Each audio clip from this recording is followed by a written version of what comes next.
Hello students, life process के पिछले video में हम लोगों ने डाइजेशन को स्टडी किया था। आज हम लोग लाइफ प्रोसेस का अगला टॉपिक रेस्पिरेशन देखेंगे, ठीक है। बट हम पहले ये जान लेते हैं कि डाइजेशन और रेस्पिरेशन दोनों एक दूसरे से कैसे कोरिलेटेड हैं। डाइजेशन में हमने आपको बताया था, जब आपको डाइजेशन पढ़ा रहे थे, न्यूट्रिशन पढ़ा रहे थे, तो हमने आपको बोला था कि फूड हमारे लिए बहुत इसेंशियल है। Why food is our very essential for us? Because food gives us energy, क्योंकि फूड से हमें एनर्जी मिलती है और एनर्जी हमें सर्वाइव करने के लिए बहुत ही इम्पॉर्टेंट होती है। बिना एनर्जी के हम सर्वाइव नहीं कर सकते, जीवित नहीं रह सकते। यहाँ पे हम रेस्पिरेशन देख रहे हैं और डाइजेशन और रेस्पिरेशन दोनों ही एक दूसरे से कोरिलेटेड है। अगर हम कहें कि सिर्फ डाइजेशन कर लेने से हमें एनर्जी मिल जाएगी तो हम बिल्कुल गलत कहेंगे, क्योंकि डाइजेशन और रेस्पिरेशन दोनों होना चाहिए, तब जाके हमारी बॉडी को एनर्जी मिलती है। रेस्पिरेशन में आप जानते हैं कि रेस्पिरेशन की प्रोसेस में ऑक्सीजन हमारी बॉडी में जाएगा और रिएक्शन करेगा। तो अगर हम कहें कि क्या आप ऑक्सीजन के बगैर सर्वाइव कर सकते हैं, तो आपका आंसर क्या होगा? नहीं। जीवित रहने के लिए हमें क्या चाहिए? ऑक्सीजन चाहिए। Again on the other hand, जीवित रहने के लिए हमें फूड भी चाहिए। फूड के बगैर भी हम सर्वाइव नहीं कर सकते। यानी कहीं ना कहीं डाइजेशन और रेस्पिरेशन दोनों ही बराबर ही हमारे सर्वाइव के लिए इम्पॉर्टेंट हैं, ठीक है। कैसे, इसको थोड़ा समझते हैं। बिना डाइजेशन के रेस्पिरेशन का कोई मतलब नहीं, और बिना रेस्पिरेशन के डाइजेशन की प्रोसेस अगर हो भी जाए, कंप्लीट हो जाए, फिर भी बिना रेस्पिरेशन के हमें एनर्जी नहीं मिलेगी। देखिए कैसे। डाइजेशन में हमने आपको थोड़ा सा बताया था, थोड़ा फिर से रिवाइज करते हैं उसको, कि हम फूड लेते हैं, फूड को हम इनटेक करते हैं। कहाँ से इनटेक करते हैं? माउथ से। एंड ओवरऑल जब हम माउथ से फूड को इनटेक कर लेते हैं, फूड को ले लेते हैं, तो उसके बाद हमारी एलिमेंट्री कैनाल में फूड का पूरा डाइजेशन होता है। तो डाइजेशन हम पिछले वीडियो में बता चुके हैं, तो हम सिर्फ यहाँ पे लिख देते हैं कि फूड का क्या होगा? डाइजेशन होगा, ठीक है। फूड का डाइजेशन कहाँ तक कंप्लीट हो जाता है? स्मॉल इंटेस्टाइन तक। स्मॉल इंटेस्टाइन में पहुँचते पहुँचते हमारा फूड कंप्लीटली डाइजेस्ट हो चुका होता है। जो भी हमने फूड लिया होता है वो सिंपल इनऑर्गेनिक सब्सटेंस में कन्वर्ट हो जाता है, जिसमें से एक सिंपल इनऑर्गेनिक सब्सटेंस हम ले लेते हैं ग्लूकोज, ठीक है।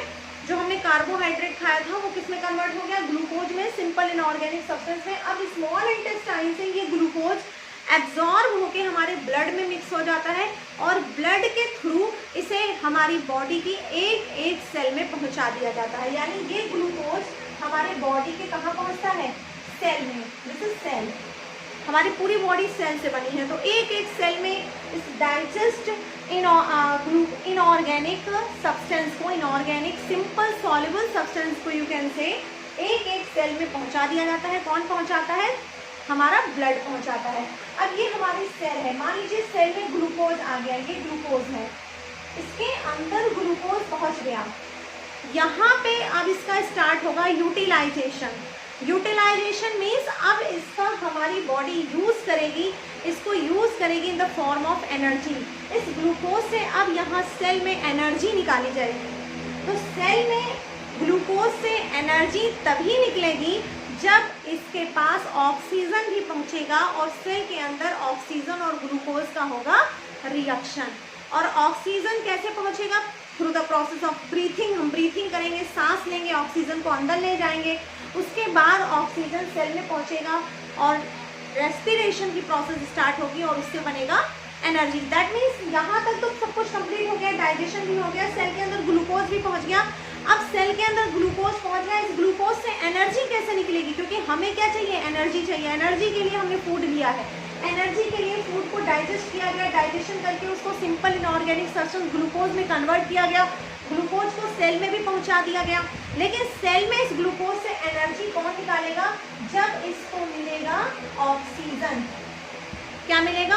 ऑक्सीजन। यानी जब हम सांस लेंगे, हम ब्रीथिंग करेंगे, through the process of breathing हम ऑक्सीजन इनटेक करेंगे, ऑक्सीजन भी हमारी एक एक सेल में पहुंचेगा और सेल के अंदर ग्लूकोज और ऑक्सीजन का रिएक्शन होगा और तब बनेगी एनर्जी। ओके, तो आप समझ सकते हैं कि डाइजेशन और रेस्पिरेशन दोनों ही एक दूसरे से कोरिलेटेड हैं। बिना डाइजेशन के अगर हम कहें कि हम सर्वाइव कर लेंगे तो नो, और अगर डाइजेशन हो रहा है, न्यूट्रिशन हो रहा है, हम फूड ले रहे हैं बट हमें ऑक्सीजन नहीं मिल रही है, तब भी हमें एनर्जी नहीं मिलेगी, क्योंकि दोनों प्रोसेस जब कंप्लीट होती है तब जाके हमें एनर्जी मिलती है। Okay, this is whole process of digestion. Breathing में क्या होता है? ब्रीथिंग में हम ऑक्सीजन, जैसे यहाँ पे हमने फूड लिया, इनटेक किया, अब हम ब्रीथ करेंगे तो क्या लेंगे? ऑक्सीजन लेंगे। और इस प्रोसेस को ब्रीथिंग बोलते हैं। ब्रीथिंग प्रोसेस से हम ऑक्सीजन लेंगे सांस लेके। कहाँ से लेंगे? नोज से लेंगे। फूड को हम इनटेक करते हैं माउथ से, लेकिन ऑक्सीजन को हम कहाँ से लेंगे? नोज से लेंगे। उसके बाद ये ऑक्सीजन पूरी प्रोसेस कंप्लीट करके लंग्स में पहुँचेगी, अभी हम और डिटेल में आपको बताएंगे। और ये ऑक्सीजन नोज और लंग्स सभी से होते हुए ये ऑक्सीजन भी कहाँ पहुँचेगी? एक एक सेल में, हमारी बॉडी के हर सेल में ऑक्सीजन पहुँचेगी। और इधर डाइजेशन से, डाइजेशन की प्रोसेस कंप्लीट करके हर सेल में क्या आया हुआ है? ग्लूकोज भी आया हुआ है। ब्रीथिंग की प्रोसेस कंप्लीट होके हर सेल में ऑक्सीजन भी पहुंचा दिया गया। अब यहाँ पर हर सेल के अंदर ऑक्सीजन और ग्लूकोज का रिएक्शन होगा, और इस ऑक्सीजन और ग्लूकोज के रिएक्शन से CO2 बनेगा, वाटर बनेगा, और सबसे इम्पोर्टेंट चीज बनेगी एनर्जी, जिसकी हम बात कर रहे हैं। ठीक है, और इसी रिएक्शन को सेल के अंदर ऑक्सीजन और ग्लूकोज के रिएक्शन जो होती है, ऑक्सीडेशन ऑफ ग्लूकोज जो होता है, इसी को हम बोलते हैं respiration. Okay, this is respiration. सांस लेना रेस्पिरेशन नहीं है। सांस लेना, जो हम ऑक्सीजन अंदर ले जा रहे हैं, कार्बन डाइऑक्साइड बाहर निकाल रहे हैं, that is breathing, that is not respiration. Okay, breathing और रेस्पिरेशन में बहुत सारा डिफरेंस है, उसको हम नेक्स्ट लेक्चर में कंप्लीट करेंगे। ठीक है, यहाँ पे हम रेस्पिरेशन को समझ रहे हैं कि आखिर रेस्पिरेशन होती क्या है। तो डाइजेशन की प्रोसेस कंप्लीट होकर हर सेल में ग्लूकोज पहुंचाया जाता है through the process of breathing. Breathing करते हैं जब, और उसके बाद ऑक्सीजन लंग्स में जाता है, लंग्स से ब्लड उसको एक एक सेल में पहुंचा देता है, और फिर सेल के अंदर ऑक्सीजन और ग्लूकोज आपस में मिक्स होते हैं, रिएक्शन करते हैं, और ये जो सेल के अंदर ऑक्सीजन और ग्लूकोज की रिएक्शन होती है, इसको बोलते हैं रेस्पिरेशन। ओके, यानी अगर हमको डिफाइन करना हो, अगर हमें रेस्पिरेशन को डिफाइन करना हो तो हम कैसे डिफाइन कर सकते हैं? The process by which organism obtain energy, जिस प्रोसेस से कोई ऑर्गेनिज्म एनर्जी प्राप्त करता है through utilization of food, food के यूटिलाइजेशन से। फूड कहने का मतलब यहाँ पे ग्लूकोज है, ग्लूकोज का यूटिलाइजेशन होगा जिससे एनर्जी ऑब्टेन करेगा। कहाँ पे होगा? इन द सेल, सेल के अंदर, इज कॉल्ड रेस्पिरेशन। यानी ये सेल है, सेल में क्या पहुंच गया? ग्लूकोज, और सेल में और क्या पहुंच गया? ऑक्सीजन। ठीक है, दिस इज सेल।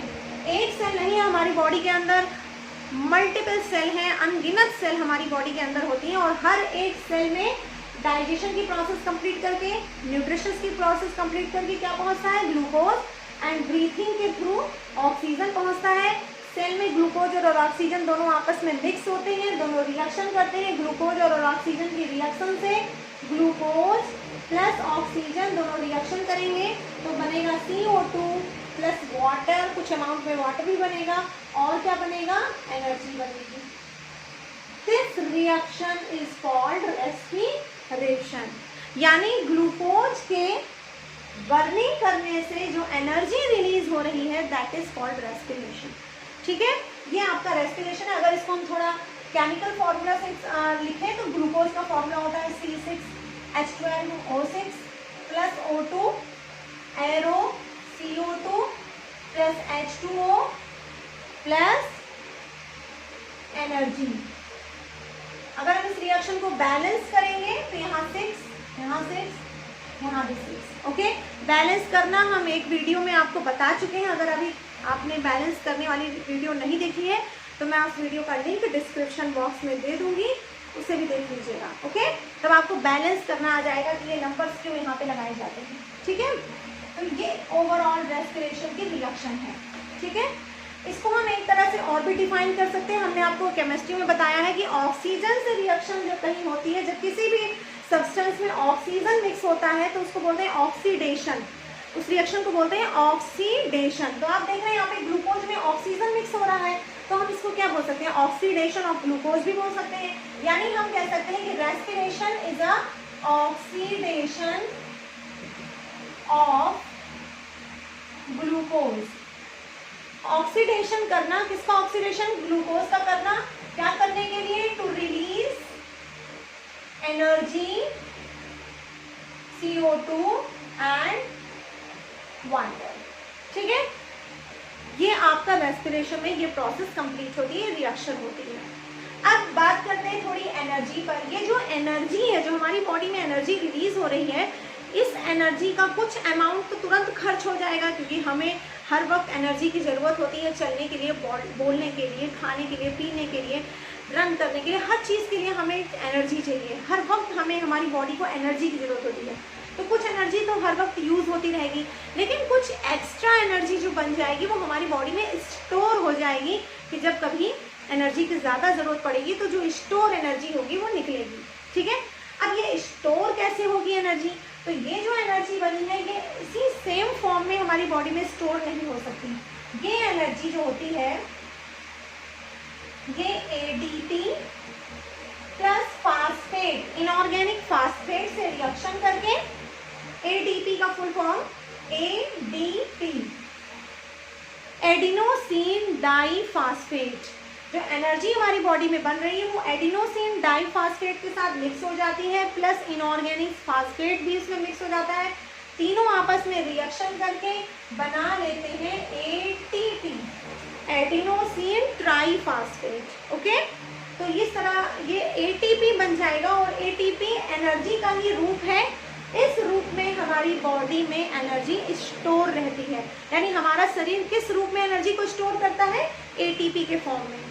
एनर्जी जो बनती है वो ATP और इनऑर्गेनिक फास्फेट से रिएक्शन कर लेती है, change into ATP, and in the form of ATP energy stored in our body. हमारी बॉडी में ATP के फॉर्म में एनर्जी स्टोर रहती है। जब कभी हमारी बॉडी को एनर्जी की जरूरत होती है तो ATP अगेन एनर्जी ATP और इनऑर्गेनिक फास्फेट में ब्रेकडाउन होगा, हमारी बॉडी को एनर्जी मिलेगा। ठीक है, तो ये आपका पूरा रेस्पिरेशन में कंप्लीट होता है। एक बार हम ब्रीथिंग से स्टार्ट करके और रेस्पिरेशन तक एक साइकिल में आपको समझा देते हैं। अगर हम इस पूरी प्रोसेस को एक साइकिल के थ्रू समझें तो ये है आपका इन्वायरमेंट। मान लीजिए ये इन्वायरमेंट है, पर्यावरण है। इन्वायरमेंट से हम क्या लेते हैं? ऑक्सीजन लेते हैं, इनटेक करते हैं, या आप कह दीजिए इनटेक फ्रेश एयर। हम जो सांस लेते हैं पर्यावरण से, हम कैसी हवा लेते हैं? इनटेक करते हैं फ्रेश एयर। इस फ्रेश एयर में मोर परसेंटेज ऑफ ऑक्सीजन। ठीक है, जो हम इनटेक करते हैं फ्रेश एयर को, उसमें ज़्यादा अमाउंट में ऑक्सीजन होता है, कुछ लिटिल अमाउंट में कार्बन डाइऑक्साइड या अदर गैसेस भी हो सकती हैं। ठीक है, तो इन्वायरमेंट से हमने इनटेक किया फ्रेश एयर को। ये फ्रेश एयर कहाँ जाएगा? हमारे लंग्स में जाएगा। ये लंग्स में जाएगा, लंग्स से ये ऑक्सीजन हमारे ब्लड में चला जाएगा। अभी जब हम रेस्पिरेटरी सिस्टम पढ़ाएंगे तो पूरा ओवरऑल आपको हम वहाँ डिटेल में बताएंगे। यहाँ पे हम एक चार्ट के थ्रू बता रहे हैं। तो ऑक्सीजन हमारे ब्लड में मिक्स हो जाएगा। ब्लड में एक चीज़ होता है, एक पिगमेंट होता है हीमोग्लोबिन। हीमोग्लोबिन होता है। हीमोग्लोबिन में ये कैपेसिटी होती है कि ये जल्दी से तुरंत ही ऑक्सीजन को पकड़ लेता है। ओके, तो लंग्स से ऑक्सीजन कहाँ गया? ब्लड में गया। ब्लड का हीमोग्लोबिन जो था उसने ऑक्सीजन को पकड़ लिया, और ये ब्लड ऑक्सीजन को कहाँ पहुंचा देगा? ये क्या है? सेल। ओके, सेल में पहुंचा देगा। अब ये ऑक्सीजन सेल में पहुंच गया।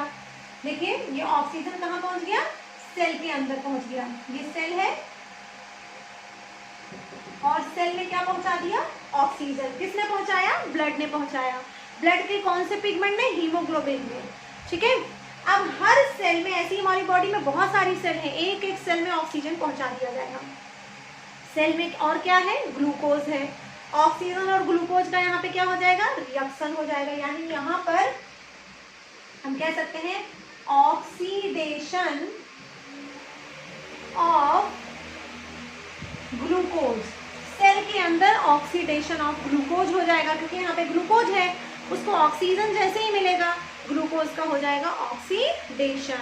और ग्लूकोज के ऑक्सीडेशन से क्या चीज़ निकलेगा? CO2 plus water plus energy.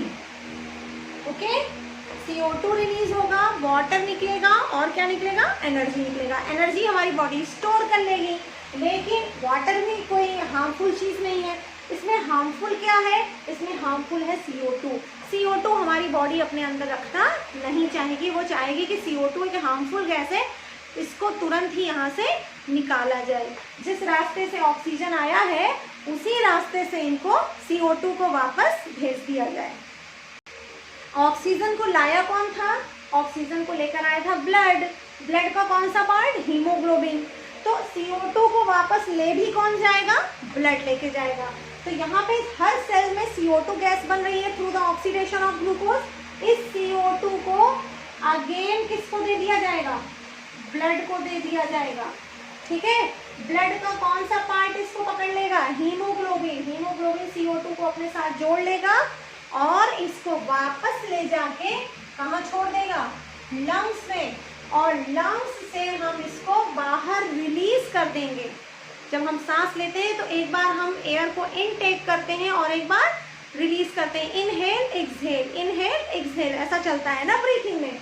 तो यहाँ पे अगर हम लिख दें इनहेल, इनटेक की जगह हम लिख देते हैं इनहेल। ठीक है, एक बार हमने इनहेल किया था ऑक्सीजन को और इस बार हम लंग्स में आई हुई कार्बन डाइऑक्साइड को क्या करेंगे, एक्सहेल कर देंगे।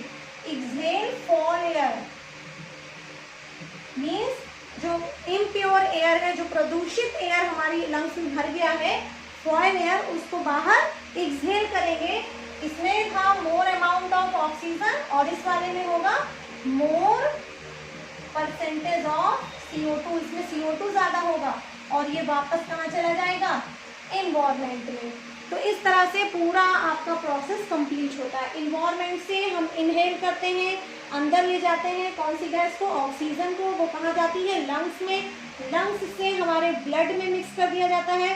ब्लड का हीमोग्लोबिन इस ऑक्सीजन को पकड़ लेता है और पकड़ के कहाँ पहुँचा देता है, ट्रांसपोर्ट का काम करता है हीमोग्लोबिन। मीन्स एक एक सेल में ऑक्सीजन को पहुँचाएगा।